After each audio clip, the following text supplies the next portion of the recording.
Pourquoi les riches s'enrichissent? Que font les riches que les pauvres ne font pas? Comment pensent les riches? Dans cette vidéo, nous allons explorer 5 conditions pour devenir riche tirées du livre Père riche, Père pauvre de Robert Kiyosaki. Bonjour, moi c'est Lapiemo, je suis freelance développeur logiciel et sur cette chaîne nous parlons de livres, de programmation informatique et d'entrepreneuriat. Pour avoir une vie enrichissante, belle et pleine de valeur, j'ai une philosophie qui repose sur 4 piliers. La santé, prendre soin de notre santé, la connaissance, développer nos connaissances sur le monde et sur nous-mêmes. La compétence, développer nos compétences pour avoir un peu plus d'argent, pour gagner un peu plus d'argent. Et le fun, s'amuser avec ses amis, sa famille, profiter de la vie tout simplement.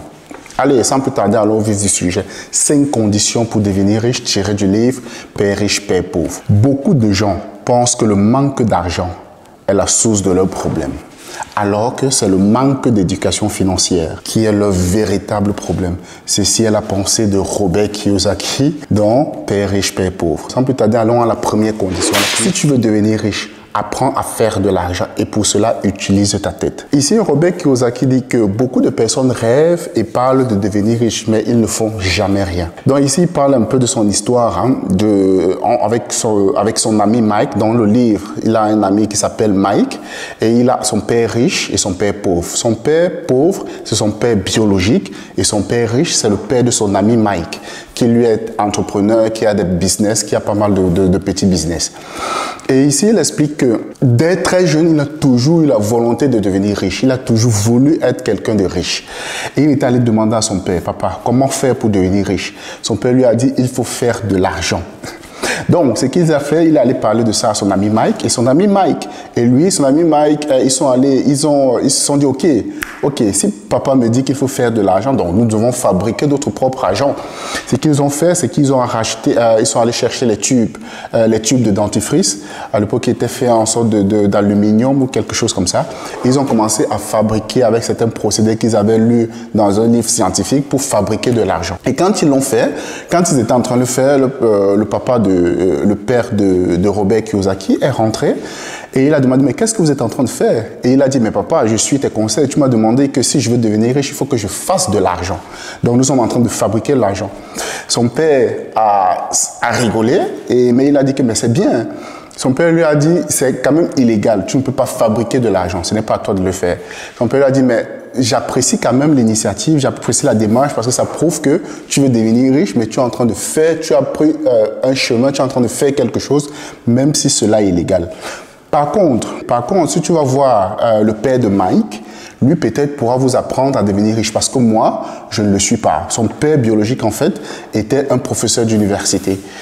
Il a dit, si tu veux devenir riche, va étudier auprès d'un riche. Va voir le père de Mike, il va t'enseigner comment devenir riche. D'où la deuxième condition, c'est que si tu veux devenir riche, étudie la richesse. Étudie les hommes et les femmes riches.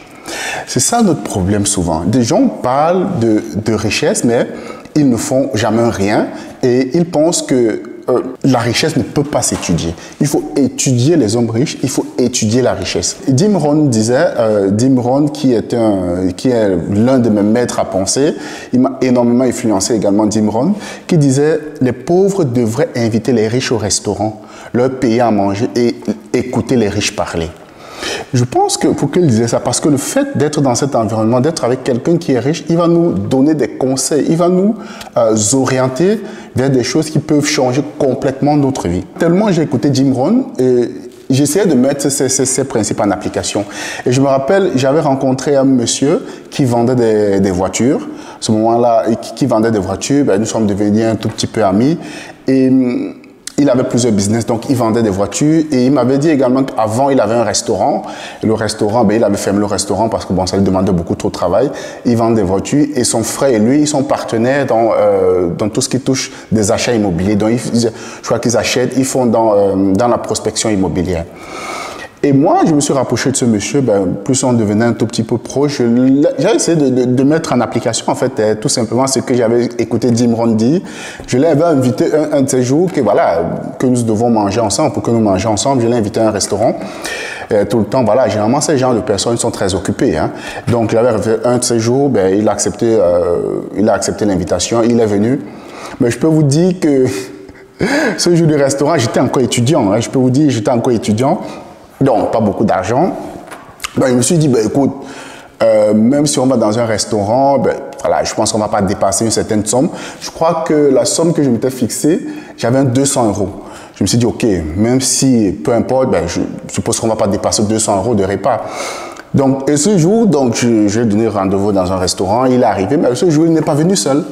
Je peux vous dire que j'ai commencé à paniquer. Je me suis dit, waouh, comment est-ce que je vais faire pour payer tout ça? Et je me suis dit, ben voilà, en plus, s'il n'est pas venu seul, il était venu avec une amie à lui. Je lui ai dit, en plus, s'il est venu avec une amie, ben, ça veut dire que je ne peux pas vraiment lui poser un certain nombre de questions touchant le business, touchant un certain nombre de choses, les choses qui m'intéressaient en fait. Donc, ils sont arrivés, ben, on a commandé, mais je peux vous dire que voilà, pendant qu'ils commandaient des choses, parce que moi, je lui avais dit que je l'invite entièrement.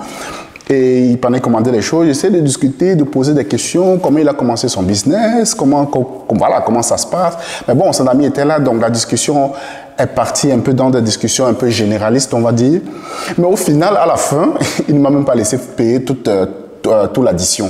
Parce qu'à la fin, il s'est proposé, il a dit, oh non, mais il me dit, mais non, la pire, tu ne vas pas payer tout. Il avait payé plus de la moitié, et je crois que j'ai payé de la moitié. Et je vous dis que ça a resserré nos liens et il m'a appris énormément, il m'a appris un certain nombre de choses.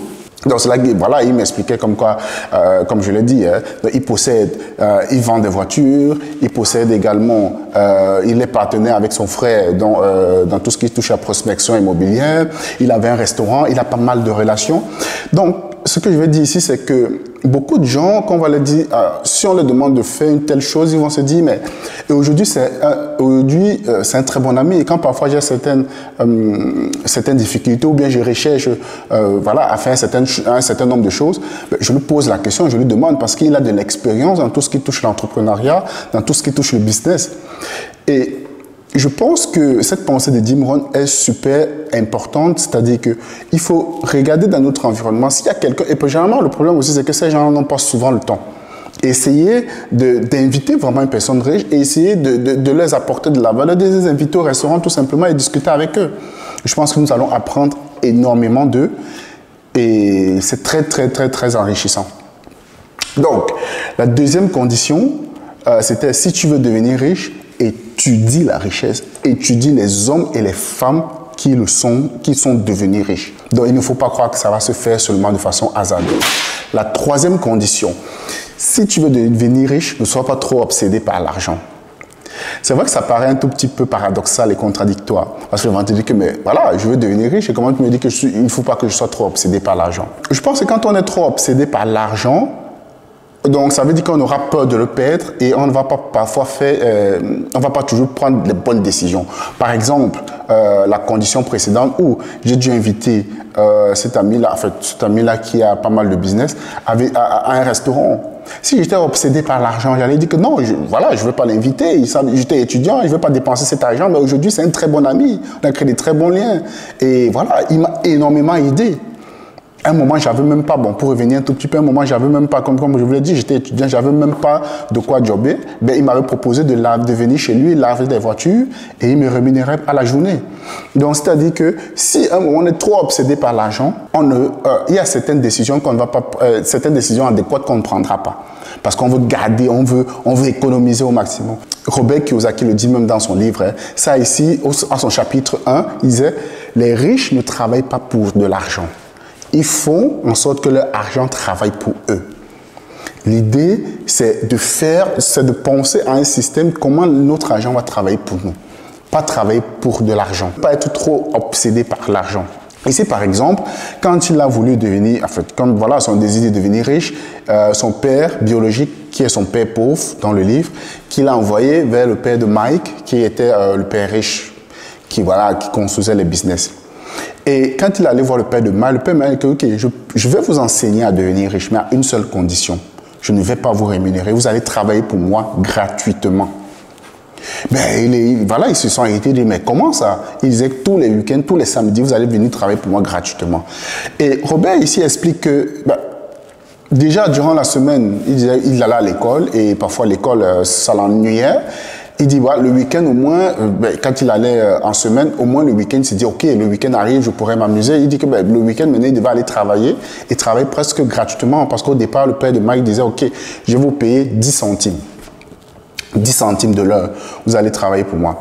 Et bien, voilà, ça l'a énervé, il a dit que c'est pas normal. Mais il dit, son désir de devenir riche, il a dit, ok, je vais le faire, au moins je vais apprendre quelque chose. Après des mois durant, il travaillait, le père de Mike il avait l'impression qu'il n'avait rien appris.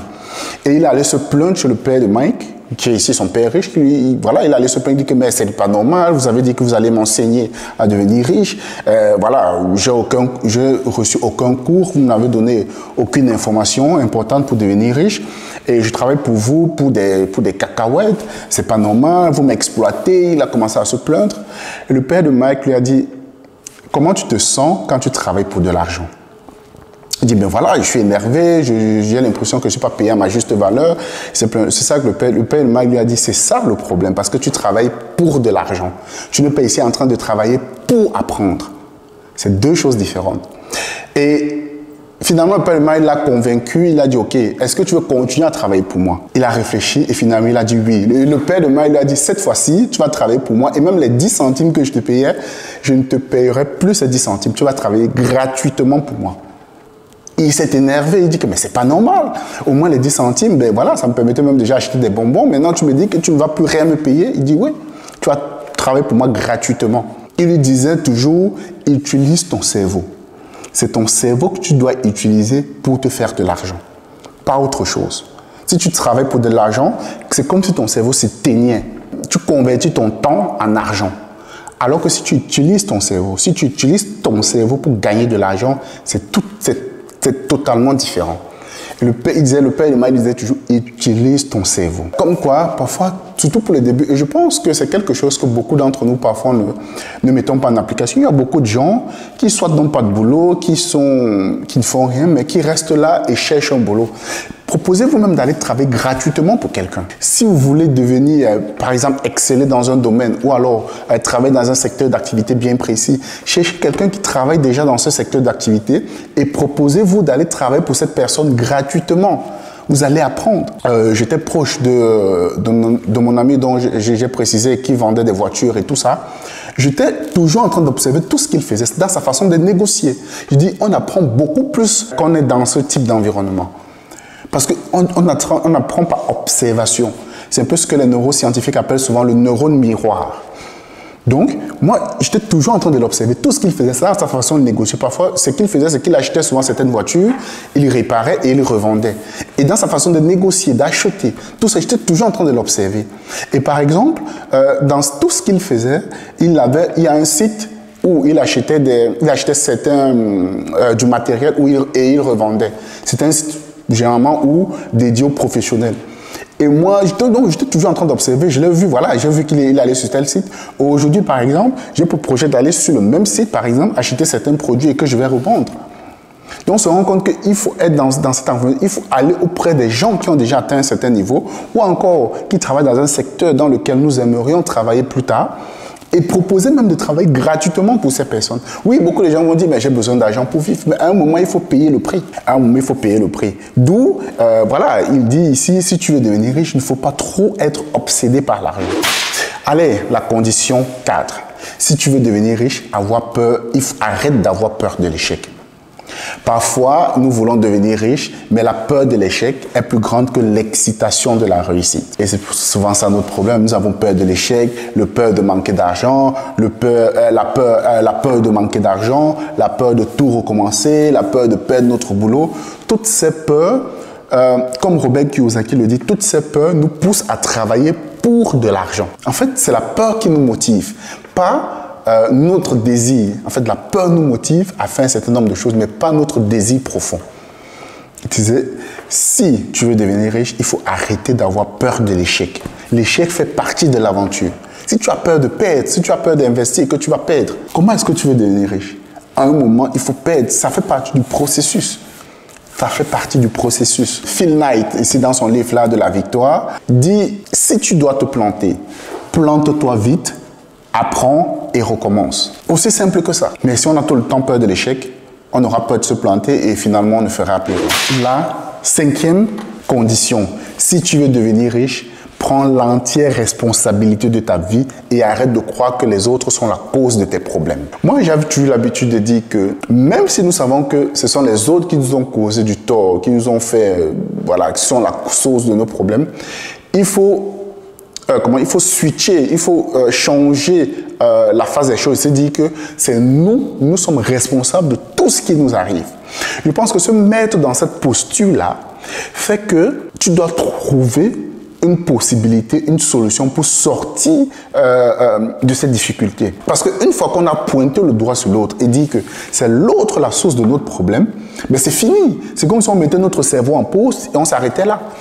Si l'autre est la source de nos problèmes, ben c'est simple, c'est fini. Comme Robert Kiyosaki le dit, si l'autre est la source de nos problèmes, ça veut dire donc que nous devons changer l'autre pour que les choses changent dans notre vie. Mais vous savez tout comme moi que c'est difficile de changer l'autre. C'est presque impossible. Donc, il faut toujours retourner la situation et dire que okay, nous sommes responsables de cette situation. Je suis responsable. Comment puis-je faire pour trouver une alternative ou une solution pour sortir de cette situation? Et quand nous prenons cette responsabilité-là, ben en fait, j'ai même l'impression que ça nous donne du pouvoir, ça nous donne de la puissance en fait sur notre vie. Ça veut dire qu'on ne permet pas aux autres de conditionner notre façon d'être ou encore la direction que nous voulons prendre. Dit que je suis responsable. Et beaucoup d'entre nous, parfois, c'est parce que c'est plus facile aussi.